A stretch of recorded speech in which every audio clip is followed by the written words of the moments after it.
Reform, Reset, Refocus. Changes to embed endurance to Anguilla's regulatory regime. I am Bryan, Director of the Anguilla Financial Services Commission. Welcome to the 2021 Anguilla Compliance and FinTech Conference. The theme for Day 1 is Adding Value, Unity, Strength and Endurance, Anguilla AML CFT Framework.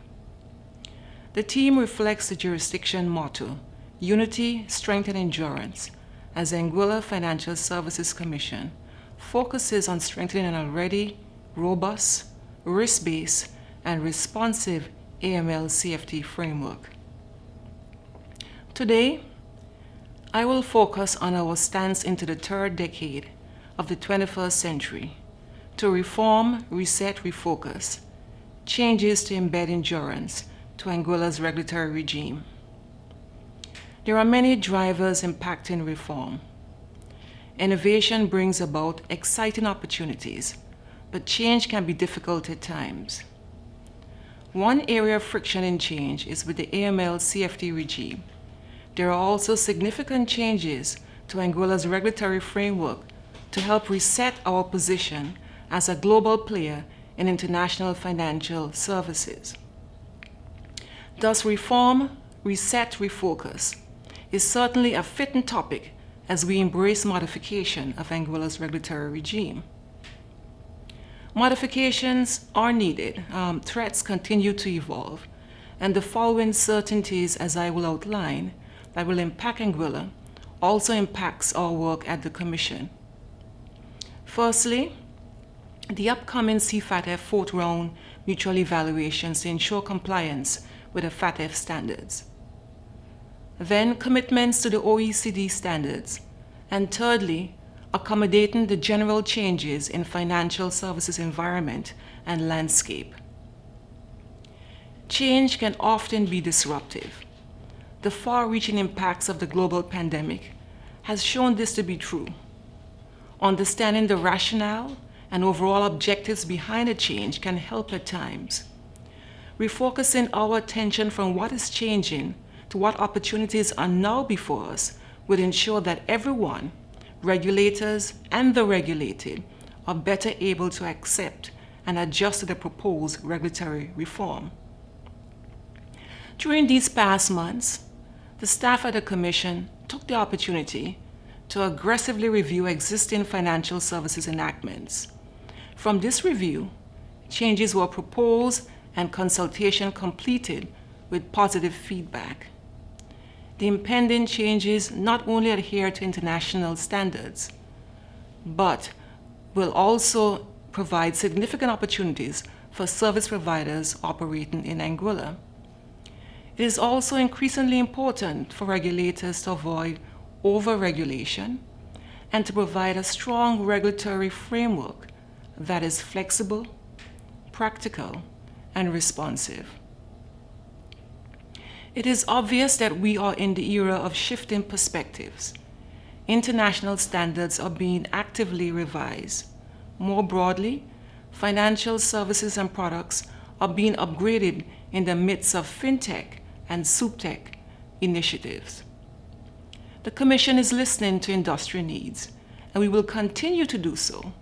We are also balancing the pulls and demands of international standard-setting organizations. Our future discussions can be better aided with views and proposals from industry and regulatory partners that better understand these drivers that will impact all regulators around the world.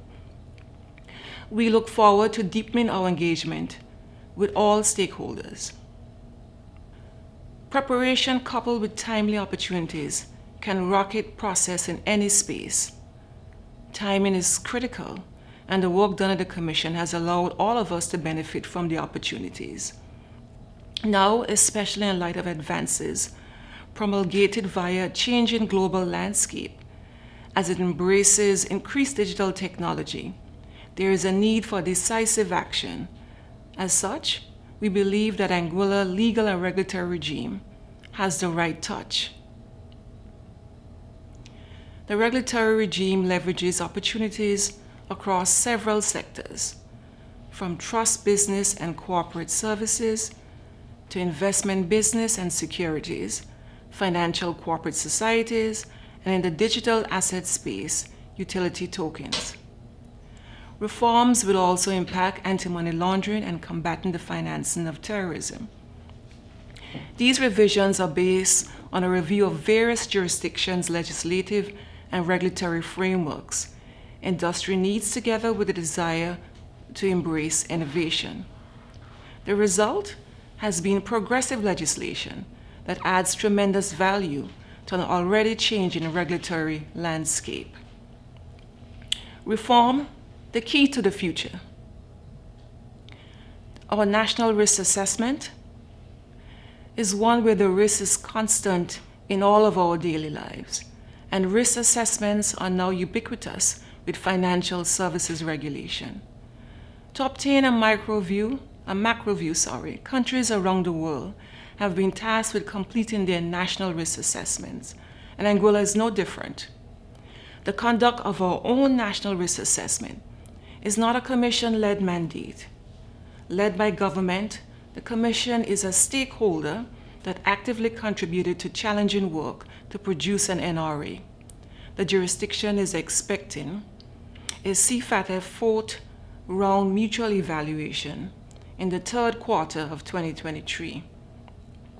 The focus of the fourth round evaluations focuses on assessing compliance with the FATF standards, with the most focus being placed on the effectiveness of the AML CFT systems. An NRA is one of the more critical components for a jurisdiction to be ready for such a review. A key element of the national risk assessment has been the need for continuous cooperation and collaboration of all key stakeholders, particularly government agencies, the Commission, and the industry. This meaningful review and discussion of potential threats and vulnerabilities to the jurisdiction has been immensely beneficial to understanding the various risks across the board that the jurisdiction faces. The NRA required amendments to legislation to ensure compliance with the FATF standards, with special attention paid to non-profit organizations and designated non-financial businesses or professions. Enactment of legislation. The Commission in 2020 expanded its regulatory remit by introducing the Utility Tokens Exchange legislation to license and supervise utility tokens exchanges. This legislation followed on the heels of the already introduced Anguilla Utility Token Offering, the AUTO legislation. Both pieces of legislation detail anti-money laundering requirements, which give clarity to the regulatory framework. Industry practitioners must be recognized for their initiative and drive as it relates to the AUTO legislation and the Utility Tokens Exchange legislation. Such innovative strides catapults Anguilla into taking its position alongside progressive financial services centers. These two innovative pieces of legislation solidifies Anguilla's position as a jurisdiction that is proactive and agile in the regulation of fintech products and services. So I implore you to continue following the Commission on the social media platforms, including LinkedIn, for future expansion of sensible regulatory frameworks for fintechs. COVID-19 disruptions. 2020 and 2021 have been marred by significant disruptions caused by the pandemic. In financial services, no sector was unaffected. Globally, regulators pivoted to engage quickly with industry. The Commission was no different. For example, in the insurance sector, direct engagement with insurance managers towards the evaluation of the impacts of COVID-19 was carried out. The aim was to understand how the pandemic was impacting the insurance managers and, more importantly, the captives under their management. Fortunately, the disruptions to normal business operations were reported to be minimal in Anguilla's case for the insurance sector. Generally, the pandemic requires new thinking from all of us, revisions to business continuity plans and to operations of licensees or places we have seen this occur. Licensee staff were forced to work from home with amended operational processes. These changes required a review of the new risks, the cybersecurity risk being one that was exponentially expanding. Licensees had to quickly respond to this and other issues they encountered. Nonetheless, the advent of the pandemic was instrumental in creating an overhaul of practices, from legal to technological, all aimed at building operational resilience. Certainly, this created a solid foundation in which licensees can build on in fortifying the expansion of financial services. Relations with international bodies and strategic groups. The Commission continued developing existing relations with international bodies and strategic groups. These include ongoing engagement with the Group of International Financial Center Supervisors, GIFIX, the Group of International Insurance Center Supervisors, GICS, and the Caribbean Action Task Force, CFATF. Our most recent membership with the Global Financial Innovation Network, GFIN, that operates under the Financial Conduct Authority in collaboration with dozens of forward-looking regulatory authorities and leading innovators impacting financial services, is one of the most active commitments. Through membership and working groups together, we are all better positioned to surmount what challenges may come through preparation and visionary focus. Global initiatives. Current global events such as minimum corporate tax, an OECD inclusive framework, and beneficial ownership undoubtedly impact small international financial centers. Nonetheless, small international financial centers are flexible enough to introduce creative strategies to surpass the challenges posed by these initiatives. It's time to reset. Financial services in Anguilla is at a critical point. It is at a point that requires the attention and input of all stakeholders for it to be successful. To paraphrase from an often used quote from Dr. Robert Matavius, we are all in the same boat and must therefore be rowing in the same direction. And if we don't, we cannot hope to reach our destination. Those key stakeholders that I have referred to includes you. We are all in the same boat. Industry practitioners also appreciate that businesses have uncertainty. So with your deep appreciation of the needs of clients, coupled with creative minds, the persons with the ear to the ground can contribute positively to the discussion on workable elements needed to make the financial services industry viable and relevant. The government of Anguilla is also a vital cog in the machinery needed for the thriving financial services industry. Part of the role of government is to bring about legislative reform. In many other countries, this is challenging. However, in Anguilla, the government is resolute in its commitment to supporting a strategy that repositions Anguilla to be a leader in fintech-focused regulatory laws, as well as to enact modern and world-class financial services legislation. Now, recent work on key initiatives have seen the removal of Anguilla from the EU list of cooperative jurisdictions. The government of Anguilla is to be commended for their work in relation to this matter and their commitment to compliance with international standards. It is also important to recognize the work of the Anguilla Compliance Association. The Commission partners with the association on occasion in addressing key compliance issues.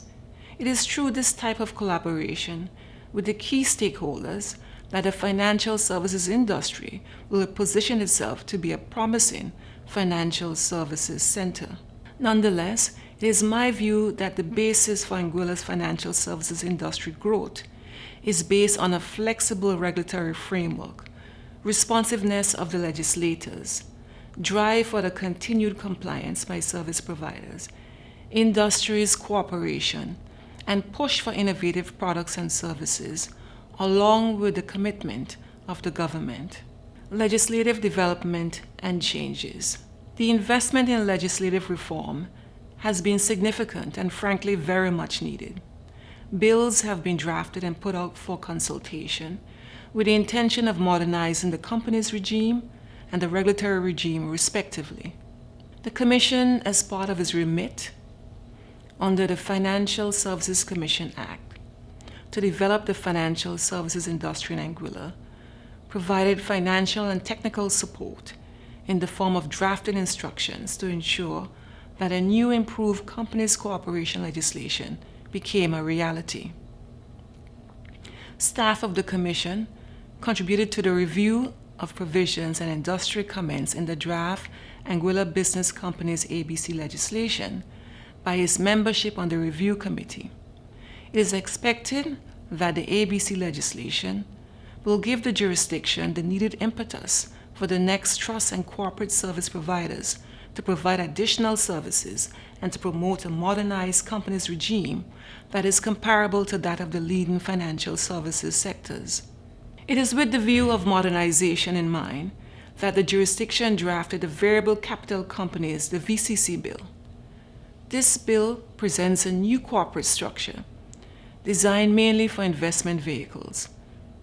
The introduction of VCCs adds to the offering of financial services products available from within Anguilla. If you are familiar with the Singaporean VCC, you will be familiar with the structure to be introduced in Anguilla.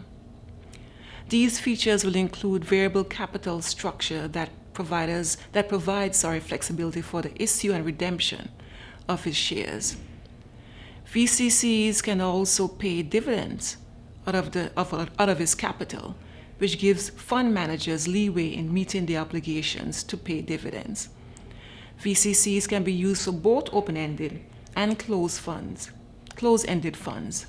With increasing demand for innovative methods of conducting business, coupled with the new reporting systems and risk management, improvements in legislation had to be considered.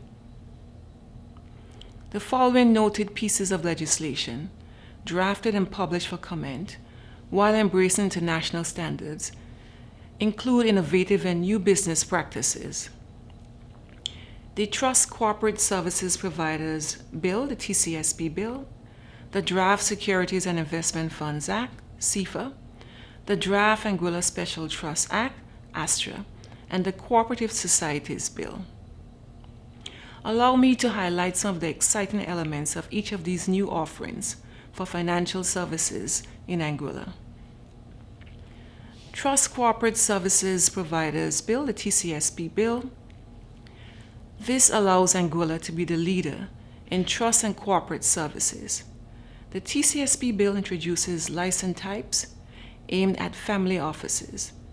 Additionally, the TCSP Bill also provides clear parameters for the operation of managed trust companies regime.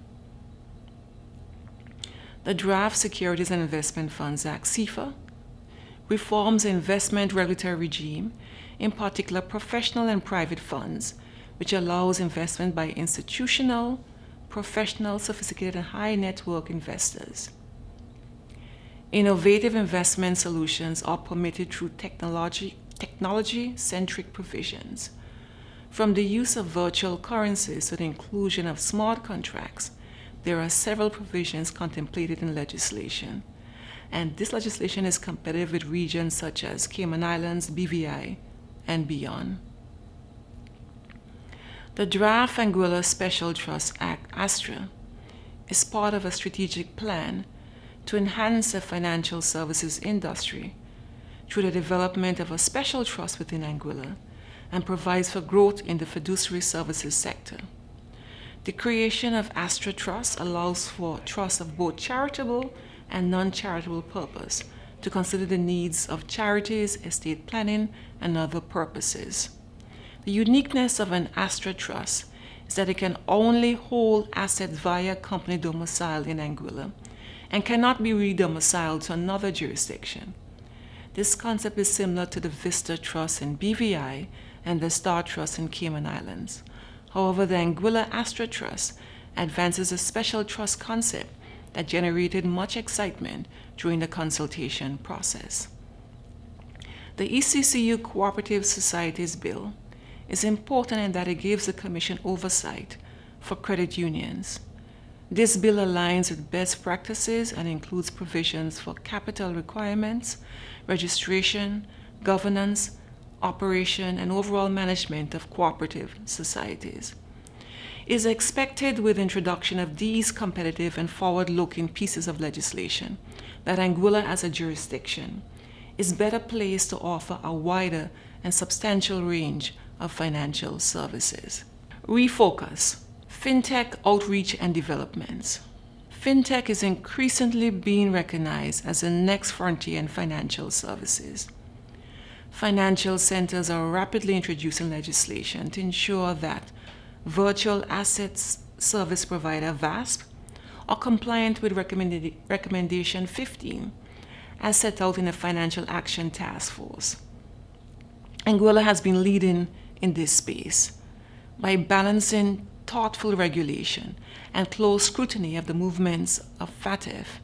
Anguilla's anti-money laundering and combating the financing of terrorism regulations were amended to comply with the standards. It would be remiss of me not to mention the Commission's outreach via YouTube. The planned FinTech conference that was slated for May 2020, with keynote speakers from the Cambridge Judge Business School, was quickly reconfigured. I would encourage those of you that have not yet viewed our content to do so. The 2020 FinTech webinar series on the Commission's YouTube channel, details of which you'll be able to find in this conference information page, should be viewed. These sessions include academia, technologists, industry professionals, government officials, and other thought leaders who so generously gave of their time. Further initiatives to build a flexible regulatory framework included the Commission's launching of its innovative office in 2020. Persons with queries related to FinTech products and services can contact us at innovate@afsc.ai. Digital payment systems. Looking forward, digital payment systems will be the Commission's next tech focus engagement. Traditional banking services becomes expensive and not as nimble for the 21st century purposes. Thus, innovative digital payment systems that leverage blockchain technology are making inroads around the world in reducing friction, having emerged as effective solutions to facilitate domestic and cross-border trade. Financial service centers are compelled to review digital payment systems and the relevant infrastructure, especially when there is a growing interest and global shift in that direction. The Commission has drafted digital payment system legislation to allow for other channels for effective cross-border transactions to be permitted within Anguilla. We look forward to engagement on this to enable Anguilla's access to better solutions for everyone's collective benefit. SupTech. Supervisory technology plays a major role at the Commission with building of a database bespoke platform, ARIAS, Anguilla Regulatory and Information Analytics System. This platform is essential to providing an improved regulatory interface. Beyond allowing for online applications, post-application and other reporting procedures, it will facilitate supervision. It will allow the Commission to be more responsive. In place is a regulatory structure that is sustainable, flexible, practical, incorporating international standards, yet embodying the right regulatory touch. Yes, the Commission is ready. It has done the reform, reset the narrative, and refocus our attention on producing tangible, innovative, and exciting outcomes. Thank you.